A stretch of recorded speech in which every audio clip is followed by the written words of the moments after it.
ఈ అద్భుతమైనటువంటి సభలో పాలుపంతులు పొందటానికి దేవుడు ఎంతగానో కృపనిచ్చారు. అందును బట్టి ఆయనకి ముందుగా వందనస్తుడనై ఉన్నాను.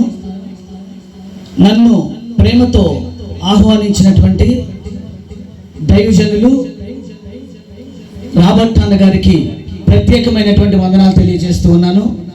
అలాగే ఈ సభలో విచ్చేసినటువంటి మరి దైవజనులందరికీ ప్రత్యేకమైనటువంటి వందనాలు తెలియజేస్తూ ఉన్నాను. అలాగే కూడి వచ్చినటువంటి సంఘస్థులకు, అలాగే ప్రతి ఒక్కరికి కూడా ప్రత్యేకమైనటువంటి వందనాలు తెలియజేస్తూ ఉన్నాను.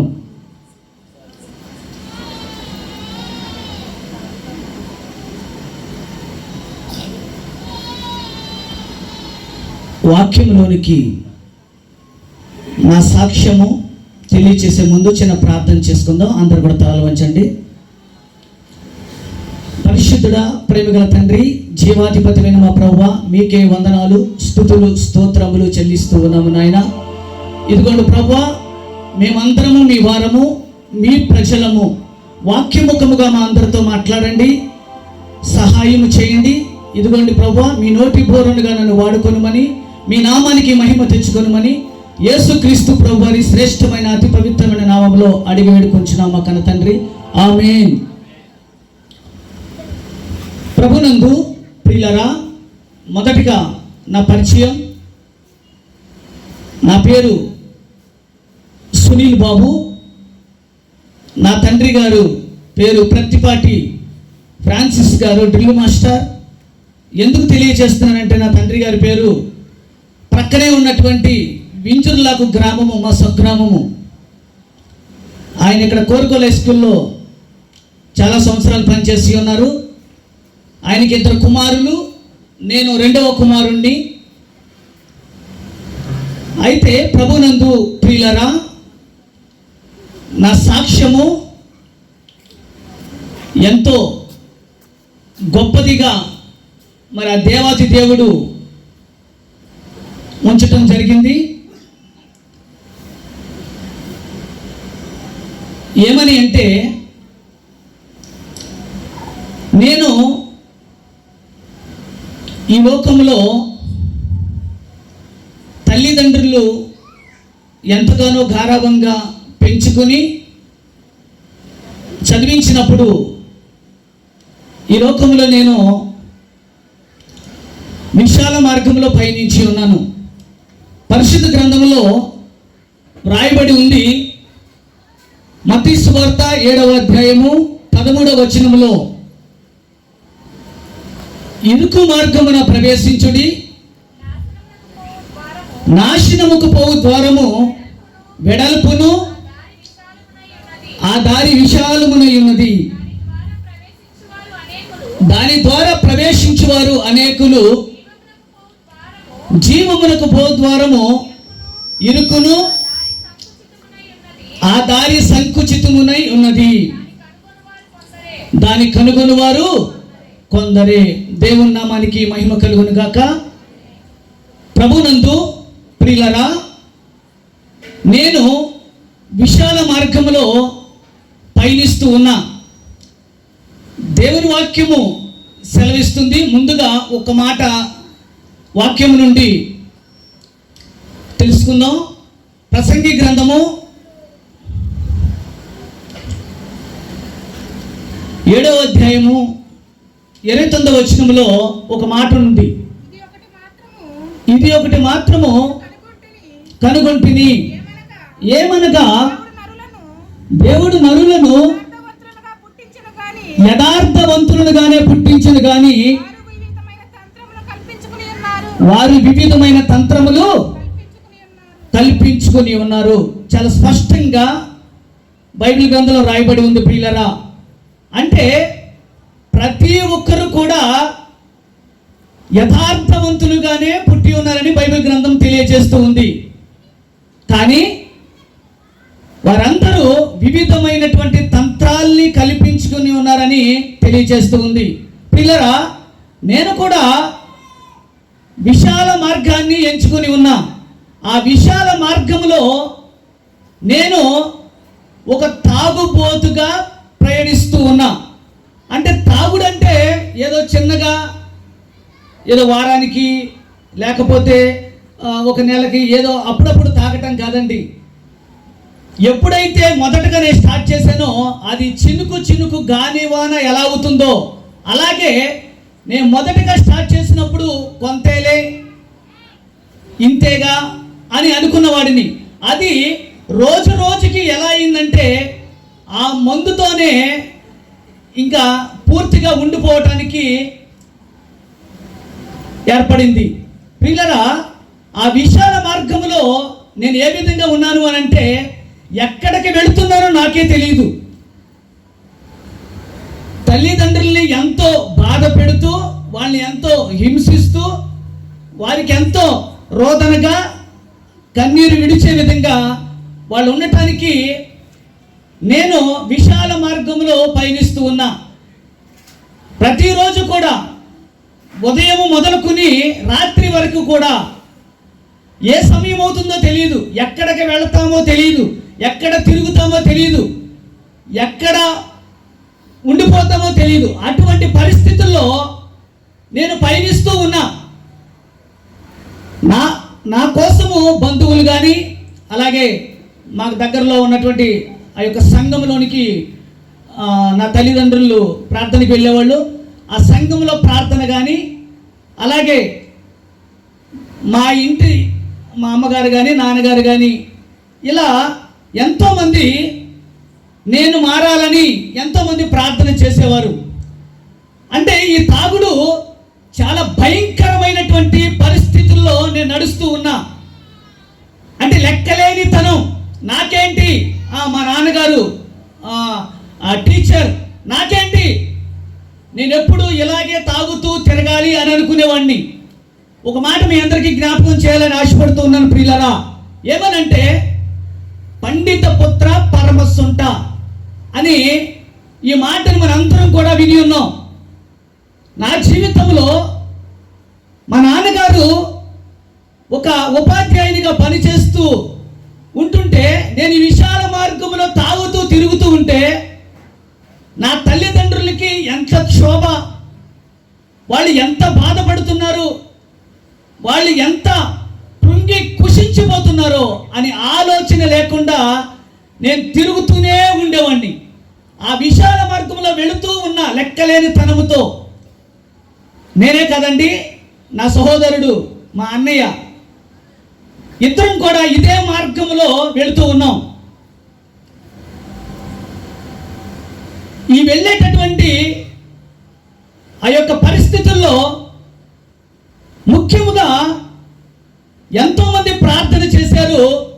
కానీ ఆ విశాల మార్గంలో వెళుతున్నటువంటి వాడిని ఆగటానికి, నిలబడటానికి, ఆలోచించటానికి ముఖ్యమైనటువంటి కారణం ఏంటంటే నా భార్య చేసినటువంటి ప్రార్థన. అందరూ చప్పట్లు కొట్టాలి. దేవుని నామానికి మహిమ కలుగును గాక. ప్రియులారా, నా భార్య నాకు పెళ్ళైన రోజు నుంచి కూడా ఎంతో ఓపికతో, ఓర్పుతో, సహనముతో ప్రార్థన చేస్తూ ఉంది. ఇలా తాగుతున్నాను అని మా పుట్టింటికి వెళ్ళిపోవాలి, ఎందుకు విడిచిపెట్టేద్దాం, ఇటువంటి వాడు నాకెందుకు అని అనుకోకుండా దేవుని మీద నమ్మకం ఉంచి, దేవుని మీద ఆధారపడి, నేను ఒక ప్రక్కన తాగుతూ ఉంటే ఒక ప్రక్కన నాకు వినబడే విధంగా ప్రార్థన చేసేది. దేవునికి స్తోత్రం కలుగును గాక. ప్రియులారా, ఆ విధంగా ఆవిడ ప్రార్థన చేస్తూ ఉంటే ఈమెకేమైనా పిచ్చా ఇలా ప్రార్థన చేస్తుంది అని అనుకునేవాడిని. ఆవిడ ఎంతో ఓర్పుతో అలా ఎన్ని రోజులైనా దాదాపుగా 11 సంవత్సరాలు పైబడి ప్రార్థన చేసింది. ప్రియులారా, అందరు చప్పట్లు కొట్టాలి. 11 సంవత్సరములు అదే విధంగా ప్రార్థన చేసింది ఓపికతో. దేవుడు నమ్మదగినవాడు. నమ్ముట నీ వలనైతే నమ్మిన వానికి సమస్తము సాధ్యమని దేవుని వాక్యము సెలవిస్తుంది ప్రియులరా. ఆవిడ నమ్మకం ఉంచింది. నేను విశాల మార్గంలో వెళ్ళిపోతూ ఉంటే, ఎక్కడికి వెళ్ళిపోతున్నానో ఆ నాశనం అనే గోతులనికి వెళ్ళిపోతూ ఉంటే ఆగటానికి కారణమైనటువంటి నా భార్య ప్రార్థన. దేవుడు నా భార్య ప్రార్థనని దేవుడు ఆలకించాడు. నేను ఆగటానికి, నిలబడి ఆలోచించడానికి దేవుడు కృపనిచ్చాడు ప్రియులరా. బైబిల్ గ్రంథంలో ఒక మాట ఉంది. కొరింథీయులకు రాసినటువంటి మొదటి పత్రిక 7వ అధ్యాయము 14వ వచనము. అవిశ్వాసి అయిన భర్త భార్యను బట్టి పరిశుద్ధపరచబడును. అవిశ్వాసురాలైన భార్య విశ్వాసి అయిన భర్తను బట్టి పరిశుద్ధపరచబడును. చాలమ్మా. దేవునికి స్తోత్రం కలుగును గాక. ప్రియులరా, వాక్యము చాలా స్పష్టంగా తెలియజేస్తూ ఉంది. అవిశ్వాసురాలైన భర్త భార్యను బట్టి పరిశుద్ధపరచబడును. అలాగే అవిశ్వాసి అయిన భర్తను బట్టి భార్య చెప్పాలి. అవిశ్వాసురాలైన భర్తను బట్టి భార్య పరిశుద్ధపరచబడును. అలానే ఒకరికే కదండి, ఇద్దరికి కూడా చాలా స్పష్టంగా బైబిల్ గ్రంథంలో రాయబడి ఉంది. అలాగే పేతురు రాసినటువంటి మొదటి పత్రిక 3వ అధ్యాయము 1వ వచనంలో ఒక మాట ఉంది. స్త్రీలారా మీ స్వపురుషులకు లోబడి ఉండండి. అందువలన వారిలో ఎవరైనాను వాక్యమునకు అవిధేయులైతే వారి భయముతో కూడిన పవిత్ర ప్రవర్తన బట్టి ప్రవర్తన చూచి వాక్యము లేకుండానే తన భార్య నడబడి వలన రాబట్టబడవచ్చును. దేవునికి స్తోత్రం కలుగును గాక. ప్రియులరా, చాలా స్పష్టంగా వాక్యం తెలియజేస్తా ఉంది. పవిత్ర ప్రవర్తన బట్టి, వాక్యము లేకుండానే నీ భర్తని రాబట్టబడవచ్చును. ఎక్కడికి? దేవుని దగ్గరికి. ప్రియులరా, గమనించాలి. ఆ విధంగా నా భార్య చేసినటువంటి ప్రార్థన నిజంగా దేవుడు ఆలకించాడు. మనందరం అనుకుంటూ ఉంటాం, నా కోసం వారు ప్రార్థన చేస్తున్నారు, వీళ్ళు ప్రార్థన చేస్తున్నారు అని అనుకుంటాం. ముఖ్యముగా జరగాల్సింది నీ కుటుంబంలో జరగవలసినటువంటి ప్రార్థన. దేవునికి స్తోత్రం కలుగును గాక. ప్రియులరా, ఆ విధంగా నేను దేవుణ్ణి తెలుసుకునే విధంగా దేవుడు కృపనిచ్చాడు. నేను ఆ విశాల మార్గములు పయనించి ఆగినప్పుడు నా భార్య చేసేటటువంటి ప్రార్థనలో నేను కూడా ఏకీభవించాలని కొన్ని రోజులుగా తపన పడుతూ ఉన్నా, కానీ సిగ్గుపడుతూ ఉన్నా. నేను ఆ ప్రార్థనలో ఏకీభవిస్తే నా పిల్లలు, నా భార్య నవ్వుతారేమో అని ఆలోచన చేసేవాడిని. ఆ ప్రార్థనలోనికి నాకు తెలియకుండానే నేను ఆ ప్రార్థనలో ఏకీభవించడం జరిగింది. ప్రియులరా, ఆ రోజు అనుకున్నా, నా చిన్న వయసులో మింతుర్లకు గ్రామంలో 7 గంటలకి ఆర్ఆర్కే మూర్తి గారి ప్రసంగం వచ్చేది రేడియోలో. మా ఇంటి పక్కన, ఇంటి దగ్గర ఒక కుటుంబం బయట ఆ వరండాలో ఆ రేడియో పెట్టుకుని ఒక చాప మీద వారికి బిడ్డలు 5 బిడ్డలు, 5 బిడ్డల్ని అక్కడ కూర్చోబెట్టి ఆ రేడియో ప్రసంగం వస్తుంటే బైబిల్ గ్రంథాన్ని ఆ బిడ్డలకి ఇచ్చి, ఆ తల్లి ఆ దేవుని యందు భయభక్తులు అనేవి నేర్పించటం నేను చూసేవాడిని. ఎంతో చక్కగా వాళ్ళు రేడియోలో ప్రసంగం వింటున్నారు 7 గంటలకి. మా కుటుంబంలో ఎందుకు లేదని ఆ రోజున నేను అనుకున్నాను. ప్రియులరా, కానీ దేవుడు ఒక్కొక్కటిగా జ్ఞాపకం చేస్తూ ఉన్నాడు. ఆ ప్రార్థనలో నేను ఏకీభవించినప్పుడు నేను ఒక నిర్ణయం తీసుకున్నా. నేను కూడా ఆర్ఆర్కే మూర్తి గారు 7 గంటలకి ప్రసంగం ఏ విధంగా వస్తుందో ఆ విధంగా ప్రతిరోజు కూడా కుటుంబ ప్రార్థన జరిగించాలి అని ఒక నిర్ణయాన్ని తీసుకునే విధంగా దేవుడు కృపనిచ్చాడు. ప్రియులరా, దేవునికి స్తోత్రం కలుగును గాక. ఆ రోజున మొదలు పెట్టాం. 2019 సంవత్సరంలో ఈ రోజు వరకు కూడా ఆ కుటుంబ ప్రార్థన సంఘ ప్రార్థనగా మారి ఇప్పుడు అక్కడ సంఘ ప్రార్థనగా జరుగుతూ ఉంది. ప్రియులరా, ఎప్పుడైతే అనుకున్నామో కుటుంబ ప్రార్థన నిర్వహించాలి అని ఆ రోజు మొదలుకుని ఏ రోజు కూడా ఒక్క రోజు కూడా అశ్రద్ధ చేయకుండా ప్రార్థనకి ఇంపార్టెన్స్ ఇస్తూ ప్రార్థనే ప్రాముఖ్యమని, ప్రార్థనే ప్రాధాన్యమని అనుకుని దేవుని యందు నడవాలని ఎప్పుడైతే నిర్ణయం తీసుకున్నామో అన్ని కోల్పోయి ఉన్నటువంటి వాడిని నేను. ఆస్తి కోల్పోయా, ఆరోగ్యం కోల్పోయా, ప్రతిదీ కూడా కోల్పోయి ఉన్నా. నేను మారిన దినము నాడు నా ఇంట్లో ఏమీ లేవు, అన్ని అమ్మేశా. ఏమీను కూడా లేదు. నేను ఆలోచించిన దినమున నాకంటూ ఏమీను లేదు. నన్ను ఆదరించేవారు ఒక్కరు కూడా లేరు. నా తల్లిదండ్రులు కూడా అప్పుడు దాకా వాళ్ళని హింసించి వాళ్ళని ఎంతో ఇబ్బంది పెడుతూ వాళ్ళు జీవించాల్సినటువంటి ఆ డబ్బులు కూడా మేము తాగుడికే ఖర్చు పెట్టాం. ఇంకా బంధువుల్లో పరువు పోయింది, తెలుసున్న వారిలో పరువు పోయింది. ఇంకా వీళ్ళ తాగుబోతులు అనేటటువంటి ముద్ర. ఈ విధంగా మా జీవితము అయిపోయింది. అయినప్పుడు ఎప్పుడైతే దేవుని వద్దకు చేరామో, ఆ కుటుంబ ప్రార్థన జరిగించాలని ఎప్పుడైతే ఆలోచన పెట్టామో, ఆ దినము నుంచి దేవుడు దినదినము అభివృద్ధి చేస్తూ దేవుడు నన్ను నడిపించాడు.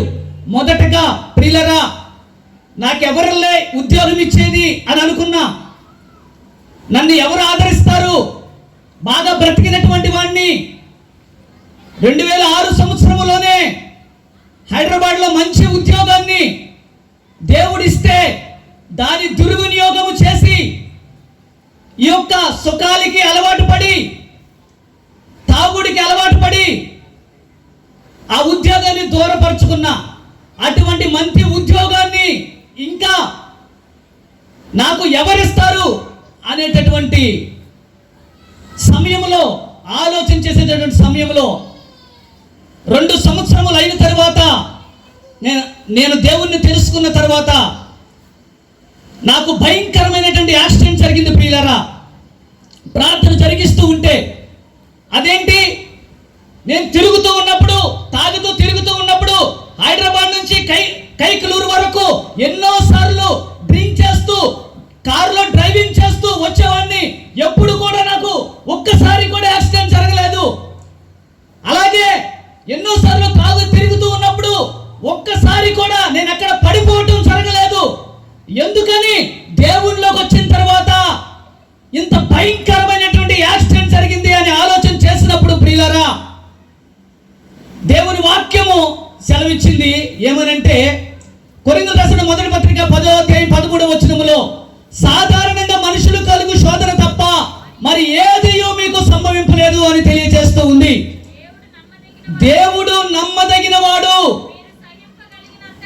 మీరు సహింపగలిగినంత కంటే ఎక్కువగా ఆయన మిమ్మల్ని శోధింపబడనీయడు. అంతేకాదు సహింపగలుగుటకు ఆయన శోధనతో కూడా తప్పించుకొని మార్గమును కలుగ చేయును. దేవుని నామానికి మహిమ కలుగును గాక. ప్రియులారా, దేవుని వాక్యము చాలా స్పష్టంగా తెలియజేస్తూ ఉంది. సాధారణంగా మనుషులు కలుగు శోధన తప్ప మరి ఏదియో మీకు సంభవింపలేదని వాక్యము తెలియజేస్తూ ఉంది. అలాగే యాకోబు రాసినటువంటి పత్రిక 1వ అధ్యాయము 12-13 వచనాల్లో శోధన సహించిన వాడు ధన్యుడు, అతడు శోధనకు నిలిచిన వాడై ప్రభు తన్ను ప్రేమించు వారికి వాగ్దానము చేసిన జీవి కిరీటమును పొందును. దేవుడు కీడి విషయమై శోధింపబడనేరడు, ఆయన ఎవరిని శోధింపడు కనుక. ఎవడైనను శోధింపబడినప్పుడు నేను దేవుని చేత శోధింపబడుచున్నానని అనకూడదు అని దేవుని వాక్యము చాలా స్పష్టంగా తెలియజేస్తుంది. ప్రియులరా, ఆటపాకలో నేను ఆకివీడి వెళుతూ ఉండగా నా ఎదురుగా వెళుతున్నటువంటి ఒక ట్రాక్టర్ మీద పెద్ద పెద్ద ఐరన్ గేట్లు వెళుతూ ఉన్నాయి. ఆ వెళుతున్నటువంటి ఆ ట్రాక్టర్ మీద ఉన్న ఐరన్ గేట్లని ఒక్కసారిగా నా మీద పడిపోయింది. ప్రియులరా, నా బండి మీద నా కుమారుడు ఉన్నాడు. అంత పెద్ద గేట్లు అకస్మాత్తుగా నా మీద పడిపోయేసరికి నా కుమారుణ్ణి ప్రొటెక్ట్ చేయాలని నేను వెంటనే ఆ బండి మీద ఉన్నవాడిని నా పిల్లవాడి మీదకి ఇలా నేను బెండ్ అయిన వెంటనే ఆ గేట్స్ అన్ని నా యొక్క చెస్ట్ మీద పడిపోతే ఆ బోన్స్ బయటకు వచ్చేసాయి. నేను చనిపోయాను అనుకునే ఆటపాకలో అక్కడ చేరినటువంటి దాదాపుగా ఒక 20-30 మంది అక్కడికి ఆ సమయంలో వచ్చారు. ఆ సెంటర్లో నేను చనిపోయాను అనుకుని నన్ను లేవనెత్తటం మానేసి అలాగే చూస్తూ ఉన్నారు. నేను పడిపోయినటువంటి వాడిని నా కుమారుడు డాడీ డాడీ అని గట్టిగా అరుస్తూ ఉంటే, ఏడుస్తూ ఉంటే ఏదో కొంతసేపటికి 10 నిమిషాలు అయిన తర్వాత నాకు మెలకు వచ్చింది. అప్పటికి నేను లేచే పరిస్థితి లేదు. అని బోన్స్ అన్ని బయటకు వచ్చేసాయి. అప్పుడు వెంటనే హాస్పిటల్ తీసుకెళ్లారు, ఆపరేషన్ చేయాలన్నారు. హడావిడిగా ఆపరేషన్ జరుగుతూ ఉంటే డాక్టర్ మాట్లాడుతున్నాడు, ఈ ఆపరేషన్ అయిన అనంతరము నైట్ 1 or 2 అవర్స్లో నీకు భరించలేనటువంటి పెయిన్ వస్తుంది, నీవు ఒక ఫుల్ బాటిల్ తాగాలని డాక్టర్ చెప్తున్నాడు. ఇదంతా ఏంటంటే ప్రియులారా, దేవునిలో నడుస్తూ ఉంటే సాతాను యొక్క శోధింపు. ప్రియులారా, అంటే నన్ను ఆ దేవుని మార్గము నుంచి తప్పించాలని, సాతాను మార్గంలో నడవాలని ఆ యొక్క ప్రేరేపణ జరుగుతూ ఉంటే నేను ఒకటే చెప్పే డాక్టర్తో, ఇప్పుడు వరకు కూడా నేను అదే మార్గంలో వెళుతూ ఉంటే దేవుడు నన్ను పట్టుకుని నన్ను రక్షించాడు.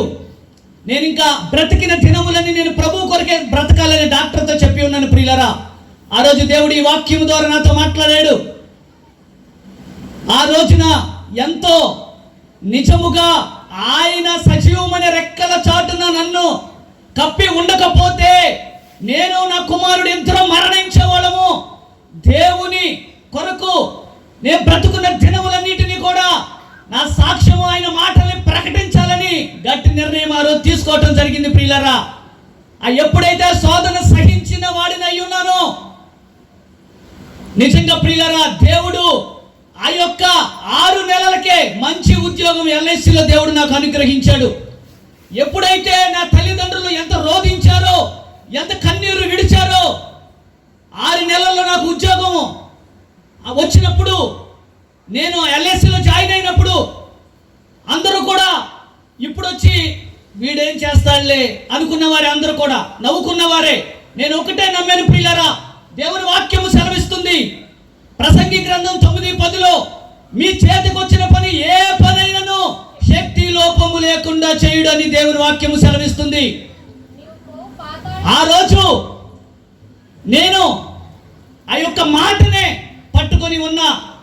మన చేతికి వచ్చిన పని అంటే నా చేతికి వచ్చినటువంటి పని ఎల్ఐసి. ఇప్పుడు ఈ యొక్క పనిని నా శక్తి లోపము లేకుండా చేయాలని ఒక నిర్ణయాన్ని తీసుకున్నా. ఈ లోకంలో ప్రియులారా, దేవుడిచ్చినటువంటి స్థితిని బట్టి మనం సంతృప్తి కలిగి బ్రతకాలి. సంతుష్టి సహితమైన దైవభక్తి గొప్ప లాభ సాధనమై ఉన్నదని దేవుని వాక్యము సెలవిస్తుంది. ప్రియులారా, దేవుడు నాకు ఎల్ఐసి ఉద్యోగాన్ని ఇచ్చాడు. అది ఎటువంటిదో నాకు తెలియదు. ఇచ్చినటువంటి దానిని సక్రమంగా మన శక్తి లోపం లేకుండా పని చేయాలని ఆ రోజు నిర్ణయం తీసుకున్నాను. పొద్దున్న 6 గంటల నుంచి సాయంత్రం 6 గంటల వరకు నేను కష్టపడాలని ఆలోచన చేశాను. ఎందుకంటే 7 గంటలకి నా కుటుంబ ప్రార్థన. ఆ విధంగా మొదలుపెట్టినటువంటి వాడిని 6 నెలలకే ఎంతగానో LIC ఆఫీసులో కైకలూరులో ఆ బ్రాంచ్ లో నా పేరు వినపడేలాగా దేవుడు కృపనిచ్చాడు. దేవునికి స్తోత్రం కలుగును గాక. ఎంత ప్రబలే విధంగా దేవుడు కృపనిచ్చాడంటే, నా తండ్రిని, తల్లిని, భార్యని ఆఫీసుకు తీసుకురామన్నారు. పెద్ద మీటింగ్ పెట్టి నన్ను సన్మానించి నా తండ్రిని, తల్లిని, నా యొక్క భార్యను కూడా సన్మానించారు. అంటే అప్పటి వరకు వాళ్ళు ఎంత బాధపడ్డారో, ఎంత కృంగి కుషించారో, వాటిని అన్నిటి నుంచి ఉపశమనము కలిగే విధంగా దేవుడు ఎంతో గొప్ప కార్యాన్ని జరిగించాడు ప్రియులారా. అలాగే ఆ LICలో ఎంతగానో దేవుడు బలపరిచాడు. ఈ కుటుంబ ప్రార్థన జరిగిస్తూ ఉండగా మా ఇంటికి నేను అన్నిల మధ్యలో నేను కుటుంబ ప్రార్థన జరిగిస్తూ ఉన్నాను ప్రియులారా. ఆ గ్రామంలో అందరూ కూడా హిందువులే, అందరూ నిత్యము కూడా పూజలు చేసేటటువంటి వాళ్ళు. మనం ఎదురొచ్చినా కూడా స్నానము చేసే రీతిలో ఇంకా వాళ్ళు ఉన్నారు. అటువంటి గ్రామంలో కుటుంబ ప్రార్థన 2 సంవత్సరాలు జరిపించినప్పుడు దేవుడు చేసిన గొప్ప కార్యం ఏంటంటే, అక్కడ ఉన్నటువంటి అన్యజనులు 2-3 మా ఈ కుటుంబ ప్రార్థనలో పాలు పొందటానికి దేవుడు కృపనిచ్చాడు. వారు వస్తూ ఉన్నారు. వాళ్ళు ఏంటంటే మీరు వస్తున్నారంటే వాళ్ళు ఒక మాట చెప్పారు, ఎక్కడైతే 2-3 నా నామమున కూడి ప్రార్థిస్తారో అక్కడ నేను ఉంటానని ప్రభువు చెప్పారు. అందుకని మేము ఇక్కడికి వస్తున్నామని అన్నారు. అదేంటి, వీడింటికి నేను వెళ్ళటం ఏంటి, మేమేంటి, మా కెపాసిటీ ఏంటి అని వారు అనుకోరా. ఒకటే నమ్మారు, ఎక్కడైతే 2-3 నా నామమున కూడి ప్రార్థిస్తారో అక్కడ నేను ఉన్నానని ప్రభువు చెప్పిన మాటని పట్టుకున్నారు, వచ్చారు. ఎందుకంటే వాళ్ళకి రోజు వాక్యం వినబడుతుంది, పాటలు వినబడుతున్నాయి, వాళ్ళు వింటూ ఉన్నారు. అవన్నీ గ్రహించారు, రావటం మొదలు పెట్టారు. అప్పుడు అనుకున్న ప్రియులారా, అపోస్తలుడైన పౌలు గారు చేసినటువంటి పరిచర్య నేను కూడా చేయాలని ఆయన అంటారు ఒక మాట, నా తల్లి గర్భమునందు పడినది మొదలుకొని నన్ను ప్రత్యేకపరిచి అన్యజనుల్లో తన కుమారుని ప్రకటింపవలెనని అని అంటారు ఆయన. నాకు ఆ మాట జ్ఞాపకం వచ్చింది. నేను కూడా ఎంతగానో పరిచర్య చేయాలని ఆయన అంటారు. ఎవరి దగ్గర నేను ఆహారమును ఉచితంగా పుచ్చుకొనలేదు, ఎవరికి భారముగా ఉండకూడదని నేను రాత్రి పగలు కష్టము చేసి నేను జీవనాన్ని కొనసాగిస్తూ పరిచర్య చేస్తానంటారు. ఆ రీతిగా ఆ మాటలు నాకు హృదయానికి హత్తుకున్నాయి. ఆ విధమైనటువంటి పరిచర్య చేయాలని, మందిరము కట్టబడాలని, అది నా కష్టార్జితంతో కట్టబడాలని, ఒక మేడగది అనుదిన ప్రార్థన మందిరము ప్రారంభించాలని దేవుడు ఆలోచన ఇచ్చాడు. ఓ రోజు బైబిల్ చదువుతూ ఉంటే, పేతురు చెరసాలలో ఉన్నప్పుడు సంఘం అంతా కూడా అత్యశక్తితో ప్రార్థన చేసినప్పుడు మేడగదిలో ఆ ప్రార్థన చేసే చోటగా పేతురుని దేవుడు నడిపిస్తాడు. అంటే ఆ యొక్క వాక్యాన్ని బట్టి ఒక మేడగది అనేటువంటి పరిశుద్ధ స్థలాన్ని ఏర్పాటు చేయాలని అనుకున్నప్పుడు ఇది ఎప్పటికీ సాధ్యమవుతుంది? 3 సంవత్సరాలుగా, 4 సంవత్సరాలుగా, 5 సంవత్సరాలుగా ఏమో తెలియదు, అంతకు మించవచ్చు అని ఆలోచన వచ్చినప్పుడు అప్పటి వరకు నేను ఖాళీగా ఉండకూడదని, నా సాక్ష్య ప్రసంగాన్ని అనేక సంఘాల్లో ప్రకటించాలని ఆ రోజు బయలుదేరాను ప్రియులారా. 9 సంఘాల్లో నా సాక్ష్య ప్రసంగాన్ని ప్రకటించా. నా సాక్ష్యాన్ని వింజూర్లకు గ్రామంలో CSA చర్చ్, అలాగే రక్షణ సైన్యం చర్చిలో, అలాగే యొక్క కొండూరు గ్రామంలో CSA చర్చిలో, ఇలాగా అలాగే లోకముడి గ్రామంలో ICM చర్చిలో, ఈ విధంగా ఈ యొక్క ప్రతిపాడు సెవెంత్ డే చర్చిలో ఈ విధంగా నా సాక్ష్య ప్రసంగాన్ని ప్రకటించుకుంటూ ఉంటే 10వ సాక్ష్య ప్రసంగం మేడగది అనుదిన ప్రార్థన మందిరములో దేవుడు ఏర్పాటు చేసి ఉన్నాడు. దేవునికి స్తోత్రం కలుగును గాక. 10వ సాక్ష్య ప్రసంగాన్ని నేను నిర్మించినటువంటి, నా చేత నిర్మించినటువంటి దేవాతి దేవుడు మేడగది అనుదిన ప్రార్థన మందిరము, ఏమీ లేనటువంటి వాడిని ఒక మంచి ఇల్లుని దేవుడు కృపనిచ్చాడు కట్టుకోవటానికి. ఆ ఇల్లే కాదు, మళ్ళీ ఆ ఇంటి పైన మేడగది అనుదిన ప్రార్థన మందిరాన్ని ఏర్పాటు చేయడానికి దేవుడు కృపనిచ్చాడు. అలాగే ఆ యొక్క సంఘము నిజముగా ఆదివారం పూట 20 మంది వచ్చే విధంగా దేవుడు సహాయం చేశాడు. నాలాగా ఎవరు తాగుబోతులు కాకుండా ఉండాలని, ఎవరు కూడా ఈ లోకంలో పయనించేవారుగా ఉండకూడదని ఒక చిల్డ్రన్స్ మినిస్ట్రీని కూడా ఏర్పాటు చేయడం జరిగింది ప్రియులారా. 30 మంది పిల్లలు వస్తారు, అన్నిలు పిల్లలు. ప్రతి ఆదివారం 8 గంటలకి సండే స్కూల్ జరిగించబడుతుంది. వాళ్ళకి కావలసినటువంటి అన్నిటిని కూడా సిద్ధపరచడానికి దేవుడు కృపనిచ్చాడు ప్రియులారా. అంటే ఈ విధంగా ఒక్కొక్కటిగా దేవుడు ఆశీర్వదిస్తూ ఉన్నాడు. ఎందుకని అంటే ప్రియులారా, దేవుడు దగ్గరికి వస్తే ఆశీర్వాదాలు వస్తాయని రావటం కాదు కానీ ప్రియులారా, దేవుడు నిజముగా మన యొక్క ఆలోచనలన్నిటినీ గమనించిన దేవుడు, ఆయన చూచే దేవుడు, ఆయన గ్రహించే దేవుడు. కాకపోతే ప్రియులారా, ఏది ఆశించి వస్తే ఆయనకి ఇది కాదు కానీ ఏది ఆశించకుండా వస్తే మన కోరికని దేవుడు తెలుసుకున్న దేవుడు, ఆ కోరికలన్నిటిని దేవుడు సఫలపరిచే దేవుడు ప్రియులారా. కనుక దేవుడు చేసినటువంటి ఆ కార్యాలను బట్టి నేను ఎంతగానో సంతోషించేవాడిని. కానీ ఆ కుటుంబ ప్రార్థన మాత్రం విడిచిపెట్టట్లేదు ప్రియులారా. ఆ కుటుంబ ప్రార్థన అలాగే జరిగిస్తూ ఉన్నా అది సంఘ ప్రార్థనగా మార్చబడింది. సంఘ ప్రార్థన కూడా ప్రతిరోజు 6:30 7 గంటల నుంచి ఒక అరగంట ముందుగానే ప్రార్థన స్టార్ట్ చేయడం మొదలు పెట్టాం. ఎందుకంటే మా పిల్లలు స్కూల్కి వెళ్ళి వస్తారు, వాళ్ళు కొంచెం డిస్టర్బెన్స్ ఎక్కువగా, మళ్ళీ వాళ్ళు నిద్రపోవాలని చెప్పేసి 6:30కే స్టార్ట్ చేసి 8:30 వరకు 8:30 వరకు ఆ ప్రార్థన జరిగిస్తూ ఉన్నాం. ఇదంతా దేవుని కృప ప్రియులారా. ఒక్కొక్కటిగా నేను మర్చిపోయినటువంటి నా చిన్నతనంలో దేవునిలో ఎంతో కొంత నడిచా. అంటే నా తల్లిదండ్రులు క్రైస్తవులు అనుకునేవాడిని, కానీ వాళ్ళు క్రైస్తవులు కాదు, క్రైస్తవులని నామకార్థంగా చెప్పుకున్నవారని నాకు అర్థమైంది నేను రక్షింపబడిన తర్వాత. ఎందుకంటే ప్రతిపడి ఫ్రాన్సిస్ కుమారుడు మందు మానేసినంత మాత్రాన, ఈ యొక్క వ్యసనాలు మానేసినంత మాత్రాన మంచివాడు అయిపోడు.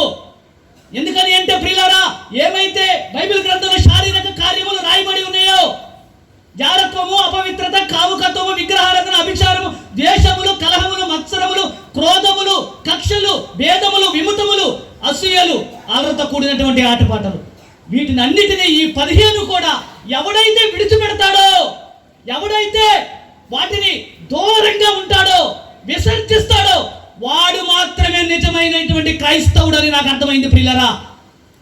ఎప్పుడైతే ఈ మందుని, ఈ తాగుడు మానేస్తే మా అబ్బాయి మంచోడండి, మా అబ్బాయికి ఏ అలవాట్లు లేవు అని చెప్పగలరేమో ప్రియులారా. లోపల ఉన్నటువంటి, హృదయంలో ఉన్నటువంటి ఈ యొక్క శారీరక కార్యములు ఎవడైతే విడిచిపెడతాడో వాడే నిజమైనటువంటి క్రైస్తవుడు. అప్పుడు అర్థమైంది, నా తల్లిదండ్రులు క్రైస్తవులు కాదు, వాళ్ళు నామకార్థమైనటువంటి క్రైస్తవులు అని అర్థమైంది.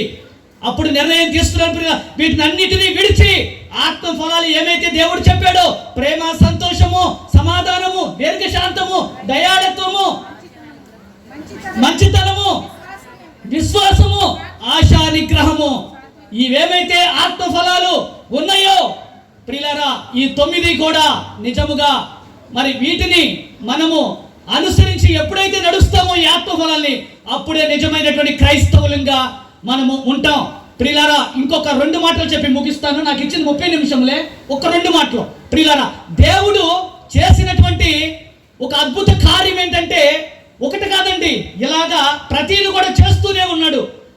ఒకటి ప్రియులారా, నాకు ఉద్యోగం లేనప్పుడు, ఆ రక్షింపబడిన తర్వాత నా భార్యకి వాలంటీర్ ఉద్యోగం వచ్చింది. ఆ వాలంటీర్ ఉద్యోగం వచ్చినప్పుడు నా భార్యతో ఒక మాట చెప్పా, అమ్మా, మన చేతికి వచ్చిన పని ఏ పని శక్తి లోపం లేకుండా చేయాలమ్మా, నువ్వు ఖచ్చితంగా నాకు ఇచ్చేది 5,000 అని నువ్వు పని చేయకమ్మా, ఇది నాది, ఇది దేవుడు నాకు ఇచ్చాడు అని నీవు శక్తి లోపం లేకుండా పని చేయమ్మా, దేవుడు చూస్తాడు, ఈ లోక మనుషులు చూడటం కాదు, దేవుడు చూస్తాడు, నీకు మంచి ప్రతిఫలం ఇస్తాడని ఒకనాడు చెప్పాను ప్రియులారా. ఆ జాయిన్ అయినటువంటి సంవత్సరంలోనే ఒక సేవారత్న అవార్డు ఇచ్చి ఒక 20,000 రూపాయలు నా భార్యకి బహుమానంగా ఇచ్చింది గవర్నమెంట్. ఎందుకు ఈ మాట చెప్తున్నానంటే ప్రియులారా, మనం ఎప్పుడు కూడా మనం చేసే పని శక్తి లోపం లేకుండా చేయాలి. అలాగే నా కుమారుడు, నేను ప్రతిరోజు సండే స్కూల్ నిర్వహిస్తూ ఉన్నా. నా కుమారుడు గడిచిన మార్చిలో 10వ తరగతి పాస్ అయి ఉన్నాడు. అంటే నేను సండే స్కూల్ నడుపుతూ ఉన్నా. పిల్లలందరినీ పిలవాలి అని అంటే నా కుమారుడు ఎంతో ఉన్నతమైన స్థితిలో ఉండాలి, అంటే నా పిల్లాడు ఎంతో స్కూల్ ఫస్ట్ వచ్చే విధంగా ఉండాలని నేను అనుకుంటే జరగదు కానీ ప్రియులారా, శక్తి లోపం లేకుండా చదివితేనే జరుగుద్ది. నా పిల్లోడికి ఎప్పుడు చెబుతూనే ఉన్నా, ఈ విధంగా నువ్వు చదవాలి, ఇంకా సండే స్కూల్కి అనేక మంది పిల్లలు రావాలి అని అంటే నీకు మంచి మార్కులు పొందుకుని ఉండాలని చెప్తూనే ఉన్నా. అయితే ఒక రోజు నేను స్కూల్కి వెళ్ళినప్పుడు ఆ స్కూల్లో ఆ యొక్క సార్ ఒక మాట అన్నారు, ఏమనంటే, మీ పిల్లోడు ఆ యొక్క ఫ్రెండ్స్తో తిరిగి పాడైపోతున్నాడు, అదే మాస్టర్ ఒక మాట అన్నారు, మీ పిల్లోడికి 100కి 99 మార్కులు వస్తాయి, అటువంటి టాలెంట్ ఉందన్నారు. ఆ రోజున నా పిల్లోడు ఇలాగ పాడైపోతున్నాడని తెలిసి అక్కడే తనని నిజముగా కొట్టడం జరిగింది. ఎందుకని చెప్తుంటే, బాలుడు నడవలసిన త్రోవని వారికి నేర్పునట్లయితే పెద్దవారైనప్పుడు దాని నుంచి తొలగిపోరు. మా ఇంట్లో టీవీ ఉంది కానీ అది ఆన్ అవుతుంది ప్రియులారా.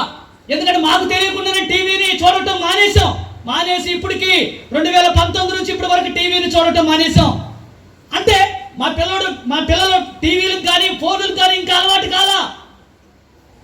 ఎందుకంటే ఎప్పుడు ప్రార్థన, స్కూల్కి వెళ్ళి రావటం, సాయంత్రం ప్రార్థన. అంటే ఈ విధంగా ఉండటం వల్ల నిజముగా మా పిల్లోడు స్కూల్ ఫస్ట్ వచ్చాడండి. దేవునికి స్తోత్రం కలుగును గాక. లోకముడి గరు హై స్కూల్లో స్కూల్ ఫస్ట్ రావటం జరిగింది. ఎంతో దేవుడు గొప్ప సహాయము చేసి ఉన్నాడు. ఎందుకంటే ఇప్పుడు అక్కడ నేను చేసే పరిచర్య చేసిన చోట, అరే సండే స్కూల్కి వెళ్ళండి రా, పిల్లోడికి స్కూల్ ఫస్ట్ వచ్చింది, ఆ యొక్క మాటలు మీరు నేర్చుకుంటారా అని అంటారని ఆశపడ్డా. దేవుడు విన్నాడు, గొప్ప కార్యాన్ని జరిగించాడు. ఈ రీతిగా దేవుడు అనేకమైనటువంటివి జరిగిస్తూ ఉన్నాడు ప్రియులరా. మీ అందరికీ చివరికి ఒక మాట చెప్తున్నా, దీని అంతటికి కారణం ఏంటంటే కుటుంబ ప్రార్థన. ప్రతి ఒక్కరు కూడా ఆలోచించాల్సింది ఏంటంటే కుటుంబ ప్రార్థన జరిగించాలి. ఎప్పుడో క్రిస్మస్కో ఎప్పుడో కోటాలు పెట్టినప్పుడే ప్రార్థనకి రావటం కాదు, కానీ ప్రతిరోజు కూడా కుటుంబ ప్రార్థన ప్రతి ఇంట్లో జరగాలి అనేది ఒకటే మీకు ఈ సభాపూర్వకంగా మీకు తెలియజేస్తూ ఉన్నా. ఎందుకనంటే మాకెక్కడ కుదురుతుందండి అనంటే కాదు ప్రియులారా. ఎందుకనంటే నేను ఒక మాట చెప్తూ ఉన్నా, నేను కూడా నాకెక్కడ కుదురుతుందంటే ఈ యొక్క పరిచయం నేను చేసేవాడిని కాదు. నేను ఒకటి ఎల్ఐసిలో పనిచేస్తూ ఉన్నా. అలాగే ప్రియులారా, ఇంకా ఆ మందిరం నిర్మించడం కొరకు మరి కొన్ని యొక్క లోన్లు తీసుకోవడం జరిగింది. ఇంకో 2-3 యొక్క పనులు కూడా చేస్తూ, అలాగే దేవునిలో నడుస్తూ ఒక డ్రైవర్గా కూడా ఈరోజు ఖాళీగా ఉన్నానంటే డ్రైవర్గా కూడా వెళ్ళి ఆ డబ్బులతో పరిచర్య చేస్తూ ఈ విధంగా నా కుటుంబాన్ని పోషించుకుంటూ వెళుతూ ఉన్నా. ఎందుకని ఈ మాటలు చెప్తున్నానంటే, మాకు ఖాళీ ఎక్కడ ఉందండి, మాకు సమయం లేదంటారు ప్రియులారా. ఇన్ని జరిగించినా కూడా రోజు కూడా అక్కడ కుటుంబ ప్రార్థన అనేది జరుగుతుంది. ఇప్పుడు సంఘ ప్రార్థనగా మనం అనుకుంటే ఖచ్చితంగా జరిగించవచ్చు. ఇంటి యజమాని ఎక్కడికైనా బయటికి వెళ్ళినప్పుడు వాళ్ళ కుటుంబ పోషణ కొరకు కష్టపడుతూ ఉంటారు. ఇంటి దగ్గర స్త్రీ పిల్లలతోటి 2 పాటలతో వాక్యముతో ప్రార్థన జరిగించాలి. ఈ రోజున భయంకరమైన దినములో మనం ఉన్నాం. ఎన్నో సంఘటనలు, కుమార్తెలు తల్లిని చంపటం, అలాగే భార్య భర్తని చంపటం, ఇలాగా ఎన్నడూ ఊహించినటువంటి పరిస్థితి అయితే కనబడుతూ ఉంది మనకి ఎదురుగా. మనం ఎటువంటి పరిస్థితుల్లో ఉన్నాం, మనం ఏ విధంగా మనం నడుస్తూ ఉన్నాం అనేది ఒక్కసారి ఆలోచన చేస్తూ ప్రియులారా, ఖచ్చితంగా కుటుంబ ప్రార్థన ప్రతి ఇంట్లో జరిగితే ఎంతగానో దేవుని నామానికి ఎంతగానో మహిమకరంగా ఉంటూ మనం దేవుడిని గణపరిస్తే ఒకటే దేవుడు కూడా మనల్ని గణపరుస్తాడు. దేవుడి కొద్ది మాటలను దీవించును గాక, మనలందరినీ ఆశీర్వదించును గాక. ఈ సమయాన్ని ఇచ్చినటువంటి మరి ఎంతో ఎక్కువ సమయం తీసుకున్నా నన్ను మన్నించాలి దయతో.